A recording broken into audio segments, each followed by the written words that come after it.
Bismillahirrahmanirrahim. Assalamualaikum warahmatullahi wabarakatuh. Nama saya Muhammad Ruzain bin Muhammad Ali, bernombor 074170 DPP Unisa Putrajaya. InsyaAllah pada hari ini saya akan membentangkan satu tajuk, iaitu Talking Chips. Ia merupakan salah satu daripada kaedah mengajar pembelajaran abad ke-21. Isi kandungan yang terkandung di dalam video saya ni adalah tentang apa itu Talking Chips, langkah-langkahnya, contoh, kelebihan dan kelemahannya. Kita pergi kepada yang pertama adalah maksud Talking Chips itu sendiri. Talking Chips ialah salah satu strategi pengajaran pembelajaran kooperatif yang pertama kali dibangunkan oleh Kagan pada tahun 1952. Talking Chips digunakan semasa perbincangan kumpulan untuk memastikan setiap orang mempunyai giliran untuk bercakap dan tiada siapa yang mendominasi perbincangan tersebut. Ia boleh dilakukan secara individu ataupun berkumpulan. Langkah-langkah permainan Talking Chips. Langkah pertama, guru perlu menyediakan topik perbincangan dan memberikan masa murid untuk berfikir. Kemudian murid diminta membincangkan sesuatu topik dalam kumpulan. Setiap kumpulan terdiri daripada 3 hingga 5 orang ahli sahaja. Langkah yang kedua adalah setiap ahli dalam kumpulan akan memegang satu chip. Chip akan diletakkan di tengah-tengah meja apabila ahli kumpulan ingin bercakap ataupun memberi pendapat.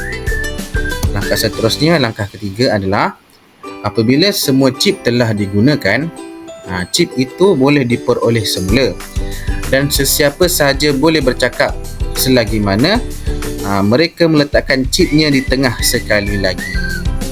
Dan langkah yang terakhir, yang keempat adalah kita ulang langkah kedua dan langkah ketiga sehingga tamat masa perbincangan. Saya datangkan dua contoh. Yang pertama adalah jika permainan Talking Chips ini dilakukan secara individu. Kita bagi satu situasi, setiap kali guru menyoal, murid akan memberikan jawapan. Apabila jawapan telah diberikan, Talking Chips tersebut ataupun chip tersebut diserahkan kepada guru ataupun diletakkan di tengah-tengah meja kumpulan. Kebiasaannya lah, murid-murid yang advance ini selalu akan mencuba untuk menjawab semua soalan, kan? Itulah. Jadi dengan adanya permainan Talking Chips, setiap murid mempunyai 2 ataupun 3 peluang saja. Bermakna apa? Siapa yang paling cepat habis Talking Chips, dia tidak dibenarkan bercakap selepas itu. Dia kira adil lah, ataupun kita panggil equal participation. Jika sehingga akhir pembelajaran masih ada lagi murid yang mempunyai Talking Chips, ini bermakna guru perlu memberi dorongan ataupun memberi satu soalan bagi menilai kefahaman murid tersebut sehingga murid berjaya menghabiskan semua Talking Chips-nya. Contoh yang kedua, jika ia berkumpulan, jika permainan Talking Chips ini dilakukan secara berkumpulan, guru mengarahkan murid untuk memberi pendapat dalam perbincangan kumpulan. Setiap kali murid memberi satu cadangan, Talking Chips diletakkan di tengah-tengah meja. Talking Chips menggalakkan mereka mengeluarkan idea secara lisan. Mereka jadi lebih yakin untuk memberikan pendapat dan akan membimbing rakan-rakan yang masih lagi ada Talking Chips dalam kumpulan. Itu adalah contoh jika berkumpulan. Kita pergi kepada kelebihannya. Okey. Kelebihan permainan Talking Chips ni, dia sangat menggalakkan pelajar untuk menjalankan perbincangan kumpulan yang seimbang, sekaligus memupuk kerjasama yang lebih baik dan kemahiran pengurusan diri. Seperti tahulah, kalau kita tengok daripada permainan Talking Chips, memang banyak sangat kerjasama yang boleh dilakukan secara berkumpulan. Dan selain itu, ia juga boleh memupuk satu sifat keberanian terhadap murid itu sendiri ataupun satu sifat yakin yang boleh dibentuk terhadap murid itu.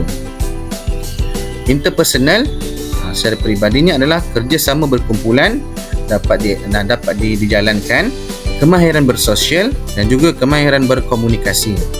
Dari segi akademiknya, ia dapat membina pengetahuan dan memproses maklumat.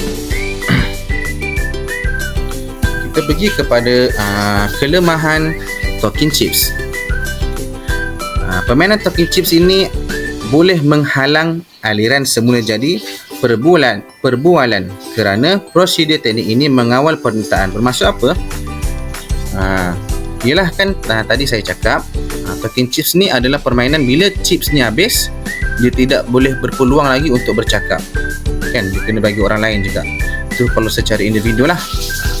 So bermakna perkara ini boleh menghalang. Contoh, kalau ada murid tu masih lagi ada benda yang dia nak kongsi, tapi dia punya chip dah habis, so dia tidak dibenarkan bercakap. Dia menghalang teknik semula jadi ataupun perbualan semula jadi murid itu sendiri.